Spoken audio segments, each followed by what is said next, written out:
Good evening, everybody. It's me, the one and only Nova Nebula. You can call me Nova. I prefer it. Yes, I am totally aware that I did not post last week. I think I mentioned that I'm actually trying to get my life together with my brand new schedule of running a dungeon. Let me let you know that there has been a lot more work than I thought it was because originally I did not have to do this much spreadsheets. But spreadsheets have definitely become an everyday part of life. I'm also doing events basically Saturday through Thursday, leaving me with little time to exist, but I'm figuring it out. Thank you for tuning in this week for This Is Why I'm Not Invited.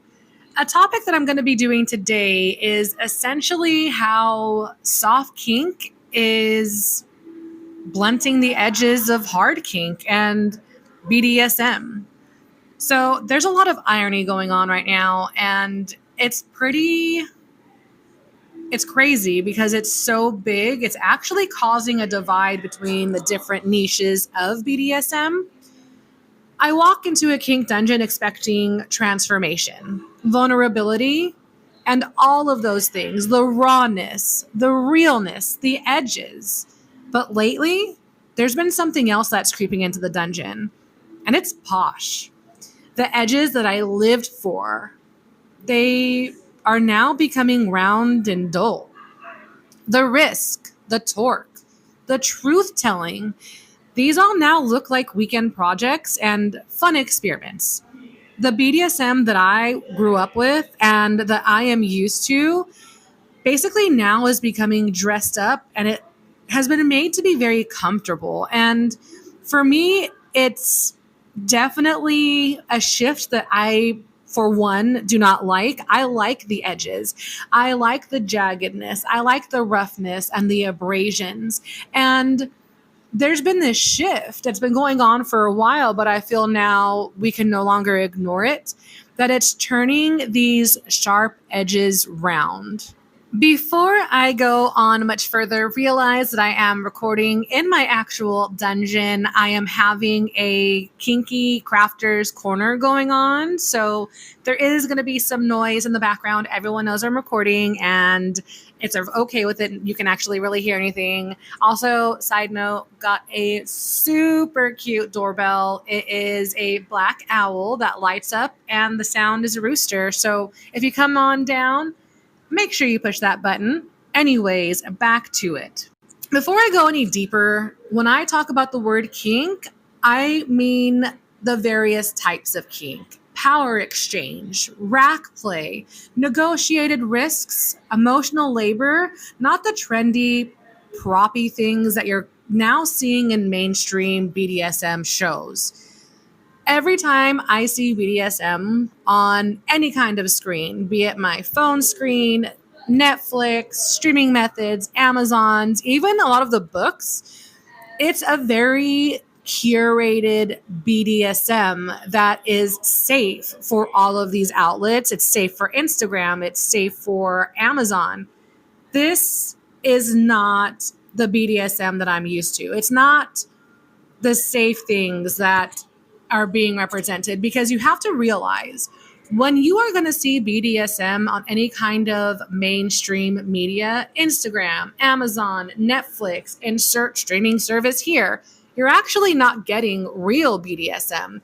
You are getting a very performance BDSM, and BDSM that is very lighthearted, lightweight, and very structured.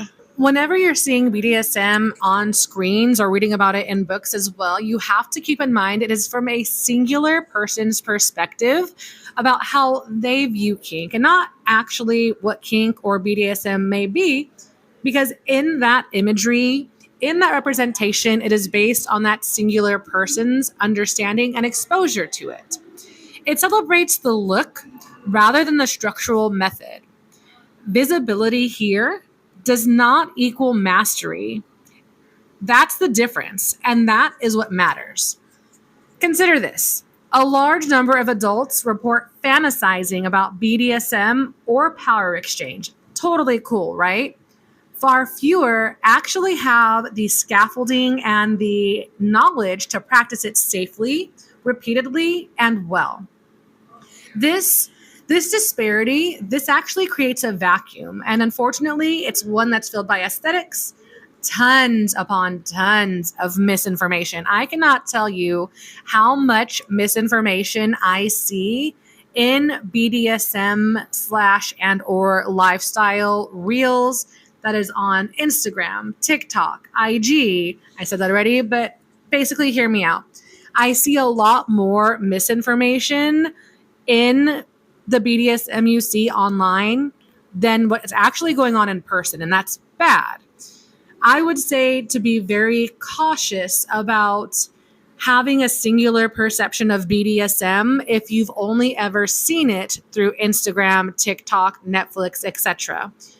We shouldn't be shaming curiosity. I think it's great for everyone to want to ask questions and want to be curious. I think being or having BDSM in mainstream right now is a really good thing for our community because it brings light to what we do. And it's no longer like this dark, scary thing we do in the dark with sketchy, villainous looking people. It's showing people that we are just like everyone else, but we have more trauma issues and things that we have to uncover. But it's not a bad thing. We're working through it.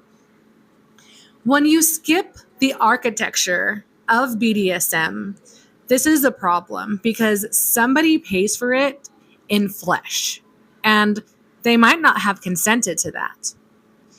When the market, it sees this vacuum of BDSM, it sees it as a selling opportunity to people for them to buy it as is. Here are blindfolds and handcuffs, and oh, it's so shiny and pretty, and it's nice and easy and cute. Because this is marketed the way it's marketed, it's, in my opinion, BDSM, when it's in kits and stuff, is not being sold as an educational tool for what BDSM is and it entails. It's more of like a shortcut for sexual education, all without the instructor. Unfortunately, retail becomes the ritual, and tools are no longer utilized the way that they should be. It's now more of a decoration. So people will show up to dungeons, they'll have all the shiny tools, they'll have like these super cool kits, but they don't know what they're doing. Then there's pop culture, and don't get me started. The clips, the movie scenes, the viral ideas. You remember last week or the last time we spoke, the whole boo-boo in leather? Come on. For these pop culture aesthetics, they're basically like training modules, but not. If you're learning something about BDSM from a 2-minute clip or an Instagram post, you're not learning the style of kink. You're learning someone's very specific aesthetic, not the actual structure. The style of it is seductive, right? The form, the colors, the gleam, the glamour behind it, right? The beautiful models. Structure and knowledge is less sexy, but we need to have that structure to ensure everyone is safe. And that's what these mainstream media tools are doing. It's making it less safe. So they're providing the pieces, they're providing the tools, but they're not providing the training that should come along with it. One of the biggest things I have to say is that in a dungeon setting, we have unfortunately watered down the very things that we've come to dungeons to see. I want you to hear this. A friend of mine made a comment to me yesterday, and it made me pause. And she said, I've noticed that BDSM activities are being vilified by lots of different people. And I kind of brought this up to other friends of mine. And unfortunately, yeah, the BDSM that we were used to, it's no longer being seen with or entered into with an open mind, right? The essence of what made it powerful is slowly being sanitized and watered down, and now in the worst cases, vilified. Let me be clear. I'm not talking about the viral, non-negotiable work of promoting consent, safety, and communication. That's the rock. That is the foundation. Without any of those things, everything collapses. I'm talking about the subtle shift, the raw, the intense, the jagged, the beautiful edges of BDSM. These are being filed down to become more palatable, more acceptable, and more mediocre. Let's talk about what drew us into the dungeon, right? Think about your own personal journey. Why did you come here? What drew you to BDSM? What brought you into the dungeon? For a lot of us, it wasn't because we saw something on a vanilla Instagram post. It was the acknowledgement of desires that didn't belong in mainstream. Power dynamics, surrender, complete domination, the aching of a bruise the next day after a great scene we had the night before, the taboo of it all because we can't express ourselves in everyday places. This appeal was the alternative. The thrill was being outside of the comfort zone. So, why the shift? First, the mainstream gaze.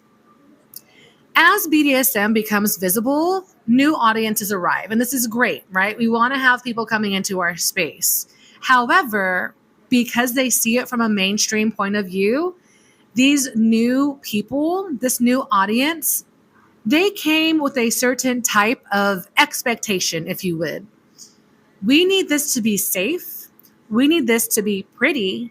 And we need to understand it happens without risk. So now we have to start policing ourselves to prove that we're not the monsters or abusers that TV makes us out to be. We want to make an acceptable version of ourselves because we want to include more people. We want to prove that we have similarities and that we're not just monsters and everything they think that we are. It is in this process that we actually risk losing why it made sense to us and the original reasons as to why we were here. Second, enter the safety police. Yes, Paul Blart, welcome. Now we have safety police present versus the risk takers. Safety, 100% essential. We should never do anything that is unsafe or dangerous. That is not an option. Let's stop confusing safe with zero risk or safe with zero intensity. Some of the best, most fulfilling and richest scenes in existence were heavy because they demanded presence, vulnerability, complete surrender, and a challenge. When we frame every intense desire as problematic, we pathologize the very things people came in to find.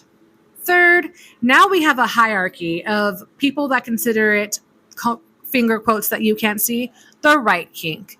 I see it all the time. The soft dominant is praised, but the strict one, the heavy-handed one, is dismissed. Certain kinks are deemed enlightened and meaningful, while others are completely cast to the side. A one-size-fits-all version of BDSM is now the go-to, the want, the desire. It's gentle, it's endlessly and easily negotiated, it's never messy. Healing for one person might be edge play for another. Judging another person's path because it doesn't match your ideal situation or what you think BDSM is, it's ironically the opposite of what our community claimed to be. When we water it down, we actually work against ourselves. We build shame for the two extreme desires that basically have pushed veterans into the shadows and staying at home. At the same time, we're handing newcomers a sanitized brochure that does not match the primal hunger that brought them here. We rob the community of its edge. We exchange that deep, powerful wildness of human desire for a neatly manicured park where you're not allowed to leave the path. I know that that's not what I want, and it's not what I signed up for. Let's talk about appearances versus praxis. A collar, cuffs, leather, beautiful, gorgeous, chef's kiss. Praxis is what you do when no one's watching. negotiation, anatomical checks, pressure mapping, in-scene monitoring, aftercare, debriefing. All of this aesthetic without praxis is a masquerade. Masquerades can definitely hurt you. I don't want your props to have to defend themselves. I want your practice to protect you. Visibility without nuance, it hurts. You'll see kink aesthetics in a mainstream culture. Yeah, and that can definitely help make us more visible and reduce shame. It can also spread misunderstanding. When the only stories you get are the ones that land easily, the nuance vanishes. When the nuance vanishes, so does the safety, the accountability, and the competence. Let's talk about consent again, because we're never going to stop talking about consent. The word consent has become a poster, a photo, a slogan. Consent itself is a living process. Negotiation happens before every single scene, check-ins during scenes, aftercare, exit strategy, repair if something goes wrong. A poster doesn't replace that process. If you treat consent like a prop, you may think you're safe, but you're actually really vulnerable. Then there's the learning architecture. Historically, kink communities taught newcomers via mentorships, supervised play, and structured classes. You practiced under supervision until you became competent and safe. That infrastructure is shrinking. The pipeline is now see a clip, buy a kit, try it. That's skipping the learning curve, and learning curves exist for a reason. The sad truth is porn and influencers' content are now major quote unquote teachers of kink for new folks. They show impact play, role play, domination, submission, but not the prep, the check-in, the training, or the aftercare. If you let that become your curriculum, you're going to pick up techniques but skip the context. And context is valuable because that is what keeps everybody safe. We are seeing risk creep into mainstream behavior. Things like breath play. People are getting choked out everywhere. Edge play. They don't appear carefully negotiated or supervised at all. These things that require a lot of attention, negotiation, and skill are now happening with minimal training or knowledge. People are copying these viral scenes and mimicking these techniques without studying them, and they assume that someone else somewhere must know what they're doing. That assumption is dangerous, and the data quietly backs that up. Who's scaling from the shift? Not the educators, not the community, but the marketers, the platforms, and the influencers. They scale really easily because they sell visuals, all the quick fixes, and it's the aesthetic. They don't scale the deep work because the deep work is not clickable. That means profit lands on the side of shortcut culture.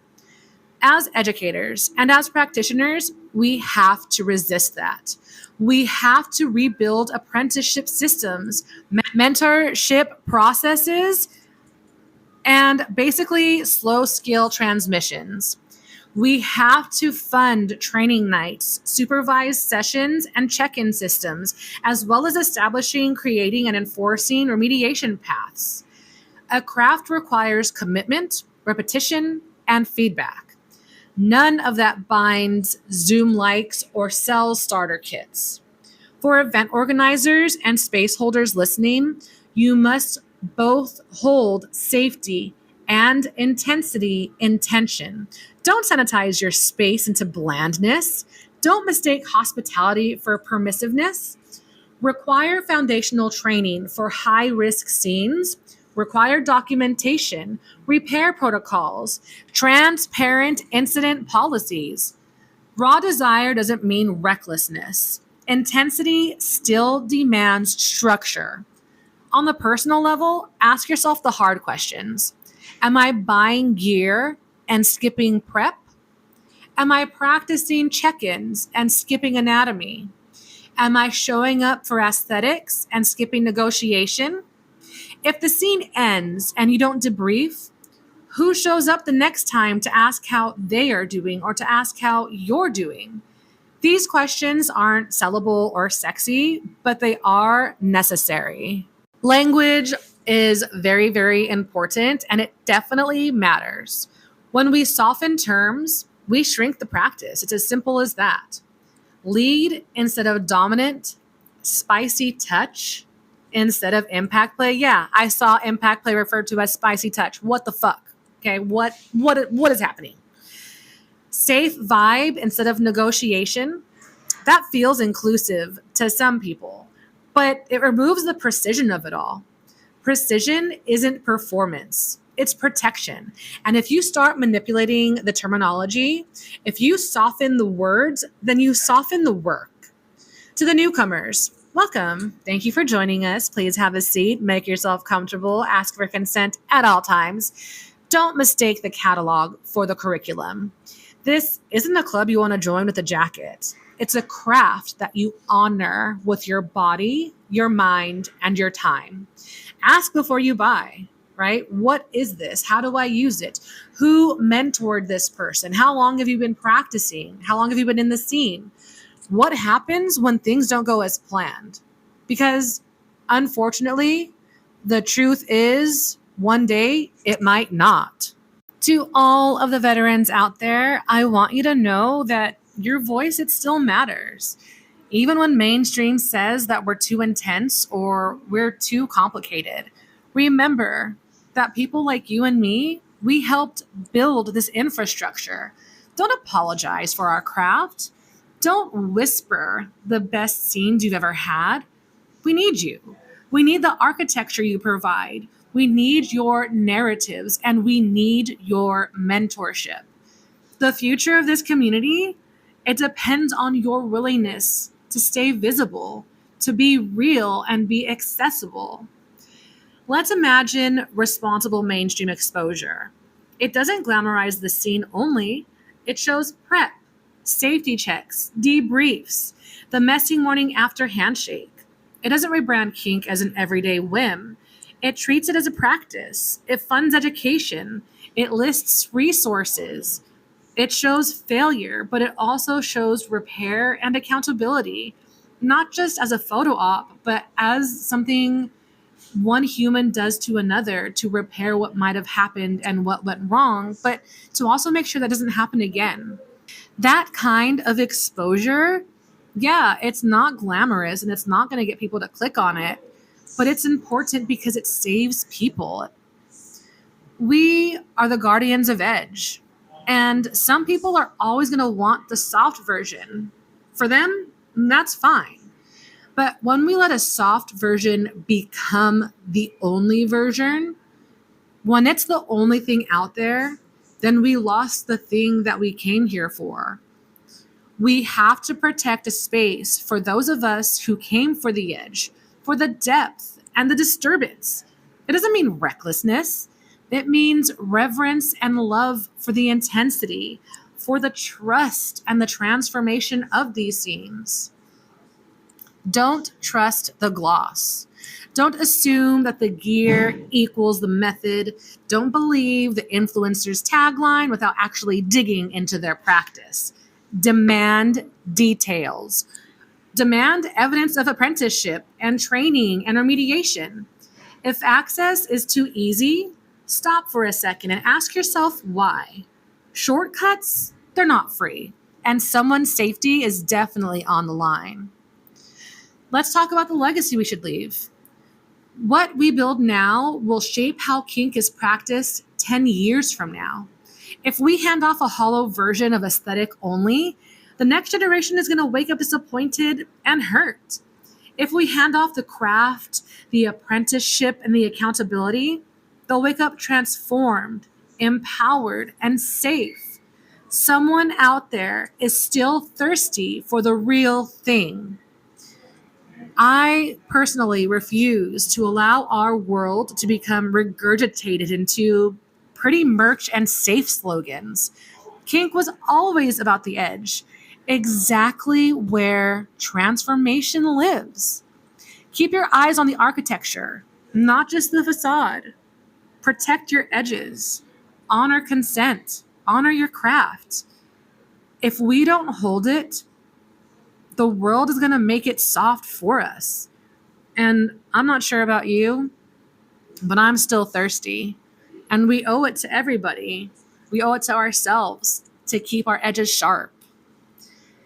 Well, thank you for joining me on this week's episode of This Is Why I'm Not Invited.